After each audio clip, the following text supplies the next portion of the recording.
John Tavares, right here, man, right here. Come on, let's go. Let's go, Toronto. Okay, guys, right now I am doing the recap of the Canadiens Islanders, and there's a lot of storylines coming into this. But I have to start with my guy, Johnny Tavares. Is he going to leave the Isles? Is he going to go to a team like Toronto? Or we got to see a little bit of talk tonight. Is he going to go to a team like Montreal that could fit him, that needs a number one line center? Well, you know what? John Tavares put on a good show in Montreal tonight. He got the overtime winner, and the New York Islanders beat the Montreal Canadiens 5-4 in overtime. Thank you guys for joining me. Please keep those comments going through the live chat. I'm just going to give you a quick summary of this game, but this was a crazy game. This was a lot of fun. A little bit of messy game, a little bit of a high shot totals. Scoring obviously with a 5-4 score total. So keep those chats going. Keep the thoughts going on what you guys thought about this game. I already see Von Hook in there with his John Tortorella comments. So right off the bat, the Owls looked very heavy in this game, and it was the Montreal. It was the French guy, Anthony Beauvillier. This line, I could say for this game, the Beauvillier, Barzal, and Eberle line were very busy in this game. Whenever they came on the ice, you saw opportunities from these guys. This line scored the first two goals for the Islanders. The first goal coming a minute 24 in. Barzal going through the neutral zone, gives it to Beauvillier after a 1-2 on that left side. He beats Carey Price off the rush, waits him out a little bit and beats him on that left side. And then the second goal was about 5 minutes later. Unreal pass by Eberle, might I say. Just in the neutral zone, right through the legs to Barzal, speeding on that right side. He beats Carey Price top right corner on that glove side. That puts the Isles up 2-0. But the Habs wouldn't let that go in that first period. The Habs would come back with Jarabek being very aware. I mean, I thought I saw some decent stuff offensively from the Habs this game. I don't really usually like their offense, but I'm going to talk a little bit about how both teams struggled defensively this game. But Jarabek feeds it to Delorier in front of the net, a fourth-line guy.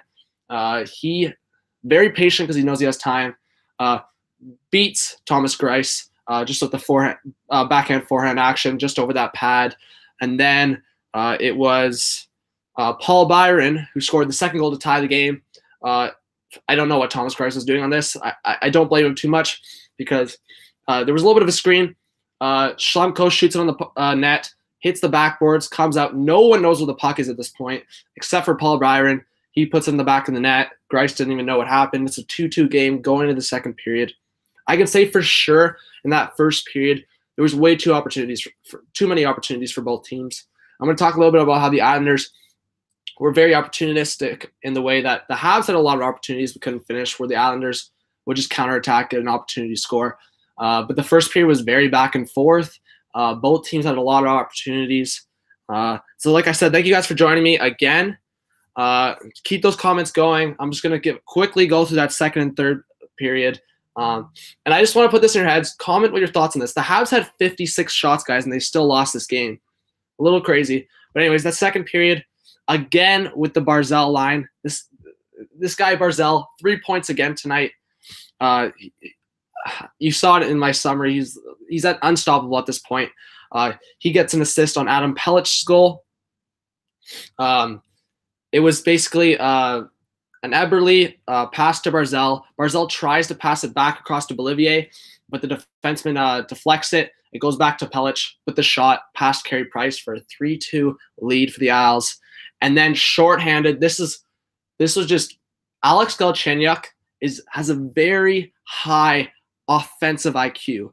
But when it comes to his defensive awareness and the defensive responsibilities of a game, he gives a horrible pass to the last man, Jeff Petrie, on the blue line. Petrie can't get to it. Even if he touches it, I think he touched it a little bit. John Tavares still sees the puck, goes on a breakaway on the shorthand, and makes Carey Price look like he's not the best goalie in the world. Quick backhand forehand, beats him left side, just under the blocker over the pad. That's a 4-2 Isles victory, and I can say right now at that point, I thought the Habs were out of it. But they were not. To attempt to get back in this game to make it 4-3 on the power play, David Schlemko with his first as a Hab, yeah, let's slow down, Habs fans, because they were going obviously pretty crazy. It looked like momentum was going to go back on their side, but the goal gets called off from 55 seconds earlier from an offside. Twitter was going nuts. Bob McKenzie was not liking. There was guys.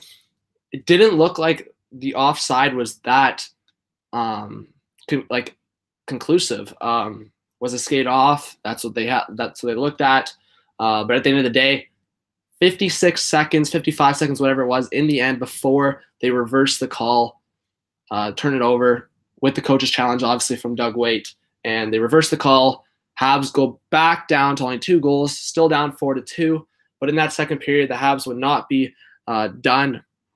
Mr. Jonathan Drouin, who's been on a huge scoring slump, and they were even talking about it at intermission. I've seen it. Like, this guy, when he gets the puck, he can work some magic, but it's just a matter of getting him the puck. And this guy Drouin needs to work more for this puck. He gets knocked over too easily sometimes. And I love the guy; he's a great player. But you look at the trade that Bergevin made, he's got to work a little more hard to get that puck, because when he has the puck on his stick, he does a lot with it. So it wasn't a great goal, obviously. Shot from Galchenyuk, I believe. Drouin gets the rebound coming in on the backhand, beats Thomas Greiss for a 4-3 going to the third period. That third period, Montreal came out flying. The building was loud. And they didn't score right away. The first 10 minutes, obviously, were as my storyline was. Montreal was just hammering on time of possession, getting a lot of shots, but the Isles, like the line of Barzal, would just go back on a counterattack and have a very scary opportunity. But finally, on the power play, it was a Petrie shot deflected by Max Pacioretty, 4-game goal streak. He ties it up 4-4. The Habs building is loud. You honestly thought Montreal was going to tie this game, or win this game, sorry. I thought they were going to win this game for sure. And then Johnny T, guys. Johnny Tavares in overtime. First, he has 2 opportunities. Carey Price robs them both. Then, off a shot from Thomas Hickey, Tavares deflects it, and then beats Carey Price on his 4th opportunity of overtime on the rebound, and the Islanders win 5-4. Obviously, I can mention at the start of that period, Montreal had a couple of opportunities on Greiss with a 2-on-1, 3-on-1. But like I said, Montreal had 56 shots. It's up to debate. I obviously give Greiss enough of he played a good game, but I do blame Montreal in the fact that they should have finished, and they scored 4 goals. And like this Islanders team, neither team is good defensively. A guy like Nick Leddy controls a lot of possession for the Islanders, but after that, no Boychuk. Young guys like Pellich are not going to do you that well in the defensive zone. For the Habs, they're a guy like Schlemko. He seems very lost in the defensive end. He had an okay offensive game, but they need the defense. Carl Alzner obviously is a lot slower. I'm going to look at your comments really quick, guys, and then I'll give the rest of my thoughts and storylines. Oh yeah, Mitch is in here, and I agree. I think Barzal, especially in the last 2 weeks, has probably solidified him as the Rookie of the Year. I know a lot of people will probably be on the Besser bandwagon still, and I was on the Besser bandwagon in 2017. The new year has come, and Barzal has just ripped it up. Should the Isles claim Paul Martin? That's an interesting one, Rob. I look at it, and both teams here, Montreal claimed Logan Shaw from Anaheim, which is a forward. Not really help them. And I feel like Bergevin just loves those 4th liners. He just will bring in those 4th liners as much as he can. Doesn't make sense to me, but Paul Martin, an interesting one. I don't think the Islanders will claim him for the fact that they're going to have to owe guys like Bailey and Tavares. And I'm going to talk a little bit of the Tavares situation, but there's going to be at least $15 million owed there to the 2 players. I don't think they're going to want to take on a contract like Paul Martin, but they do need a defenseman for sure. Sorry, Bodo. I was looking at John Tavares in Montreal. There's been a lot of storylines coming about John Tavares. Will he go to Montreal? Will he go to Toronto? I just had to do this game. It was a very intriguing game. It was the only game after 7 Eastern tonight, so it was like a must to do.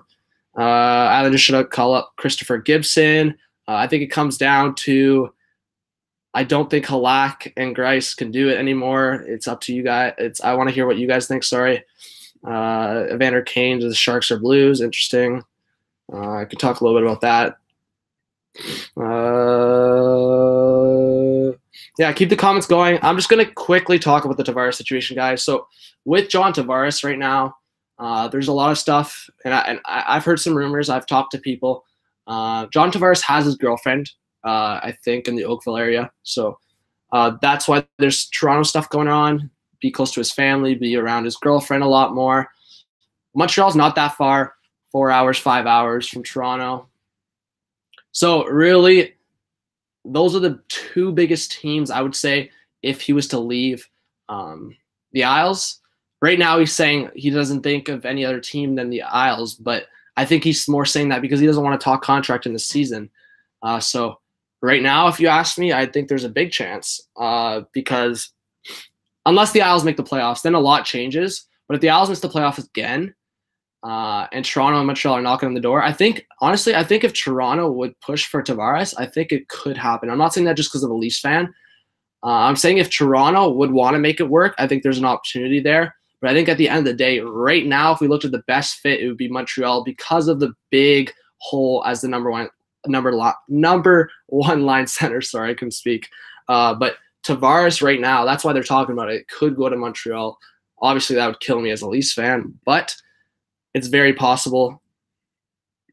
And guys, you can only hope. As a Leafs fan, you can only hope he comes to Toronto. But I'm telling you guys, I think right now the most realistic is to Montreal. Also, I want to talk a little bit about Barzal, as Mitch just said on the chat. Probably the rookie of the year right now. He probably will win Calder. He had another 5-point night the other day against the Rangers. Tonight, he dominated. He had 3 points. Every time this line came on, he would have an opportunity. They only had 26 shots tonight, the Islanders. I haven't checked the specific stats, but I can guarantee half of those shots were literally from the Barzal, Beauvillier, and Eberle line. I also think that if Tavares was to leave, let me rewind. If the Islanders had even a little bit of a thought of a possibility of Tavares leaving the Isles, I think it would be best to look for a trade scenario. I know they were talking about it, and they're probably just going to ride him through the deadline, but I think for the best of the organization, you have a guy like Barzal, a number one center coming in. You have a lot of young wingers. You saw a guy like Del Cole on the fourth line. He's still going to be, I think, a decent top six. I don't think he's a total bust as people think. I still think he's going to be decent. But Villiers looks very good, very fast. I think Eberle's a great fit on the Isles. Also, guys like Leddy, very underrated, still only 23, 24 years old. I think if they bring in another younger, I don't know, they got rid of Hamonic, but I think if they bring a young defenseman in, but the biggest for me is their goaltending. But I think, honestly, they could do without Tavares if they make the trade. If they lose him for nothing, there could be big problems in New York. I think there could be problems, even bigger problems with fan base. We're already seeing a lot of problems with selling tickets, so people actually showing up to games. So there's that as well. And talking a little bit about the goal, I think the Habs would have won this game just because of momentum purposes. They still managed to score 2 goals to tie it. So I think if that goal stood, I want to hear you guys' thoughts on the offside rule. It's a really big debate right now. But like I said, guys like Leddy and Barzal controlled it a lot for the Islanders. But at the end of the day, they only had their opportunists. They were very opportunistic in a way that they only had 26 shots, and they just kind of finished when they had opportunities on Carey Price, the best goalie in the world, and they didn't make him look like the best goalie in the world tonight when they had those opportunities. But that's about it about the game. Like I said, faceoffs were close. Canadians were 1 for 4 on the power play, the late power play goal by Pacioretty, and 56 shots to 24. I'm gonna keep saying that just to get that in your heads. Think about how much more shots the Canadians had. They controlled the game. I haven't looked at time of possession yet, but I know it was up there. I know it was like in the 70s to 30s at one point. And, I mean, blocks were pretty even. 18-16 giveaways were not too far off either. Who else is in the comments here? Bodo and Rob. Bodo. Deception. Yeah, Canadians. I've said they shouldn't rebuild for a while now, but I don't know. Marc Bergevin, with the decisions he's made for this team, obviously I don't necessarily agree with. I'm gonna. I don't want to say chirp Habs fans, but I don't know how you can make the Drouin for Sergachev trade. Like, they drafted him, they were so high on him, and then you trade a guy like that. I'll never understand. Also, for you guys joining us, please keep liking our videos. It helps with our algorithm, and just keep subscribing, spreading the word. Dallas is in here. Deception, as I said. CCS is in here. Who do you think should trade for Mike Green? Honestly, I think he still thinks the Habs will make the playoffs. The Islanders' defense is very, very bad, CCS. The Kings are falling back. Sharks' big win for you, Rob Iman. Oh, we got an Islanders fan in here. Subscribe for sure. He thinks Columbus, New Jersey, and the Rangers will fall out. So I'm guessing you think that your Islanders will make it back into the race. I think with the way they're playing, the last 3 games, they're on a 3-game winning streak, I believe, now. So I think that if they keep playing like this, if Barzal keeps playing like this, if Tavares keeps playing like this, they just got to shore up the defense and figure out their goaltending. Yeah, Islanders, Mike Green, that wouldn't be too bad, but I just look at this. They already have a lot of guys. Like, I don't think Mike Green would solve their defensive woes. Dylan's in here. Definitely an unlucky game for the Habs, in the sense that there was opportunities where, like, they hit the outside of the post. Grice made a couple saves where he wasn't even looking. In that sense, I give it to you, but I still blame them for not finishing. Chance is in here. Shout out to you. Islanders, I say Barzal. I said Besser for all of 2017. 2018 came. Barzal had, like I said, had that 5-point night against the Rangers. And tonight, 3 points, and I watched them all game. This line was dominant. So yeah, I already said most of that. And I hope you guys keep giving your thoughts on a lot of the storylines in this league. We want to hear what you guys think. We're going to release a lot of videos. We're probably going to release videos about the struggling Canadian teams soon, like the Habs, Oilers, Sens. Oilers and Sens are looking pretty done.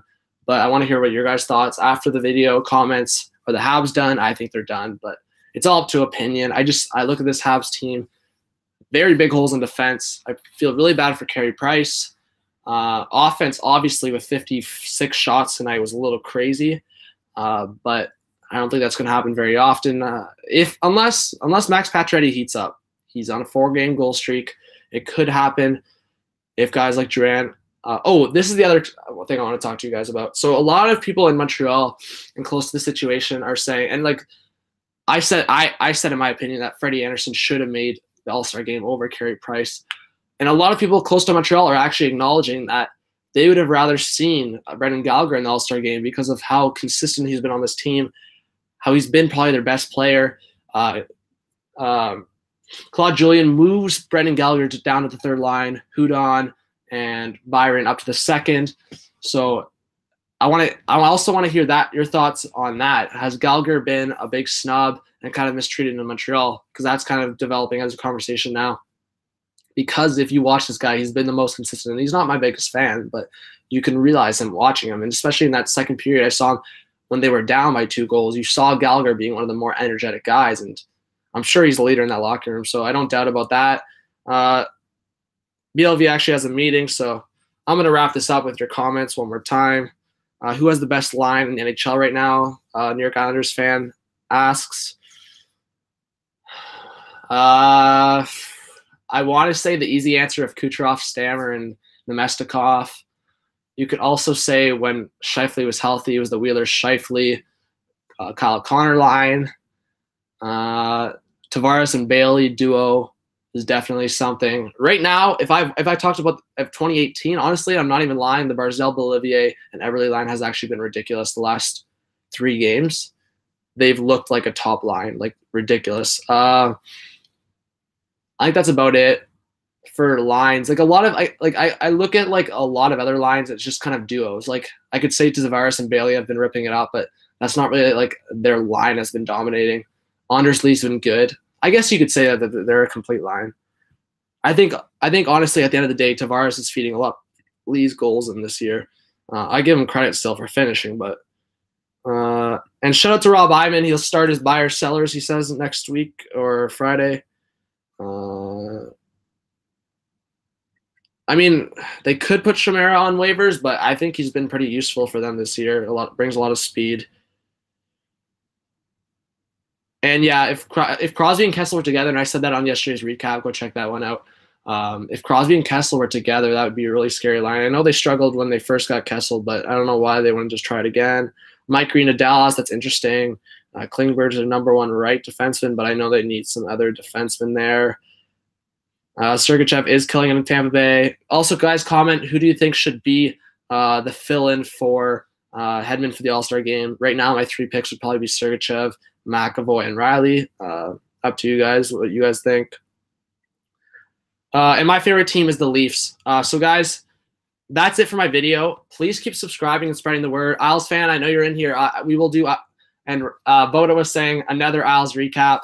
I'm going to keep doing recaps. Well, the team will keep doing recaps almost every day. But we want you guys to suggest recaps you want to see on this channel. Keep spreading the words for other hockey fans. If you know other hockey fans, personal fans, they like to talk to other hockey fans. Get them on this channel. Hit up the live chat. We love talking to other fans.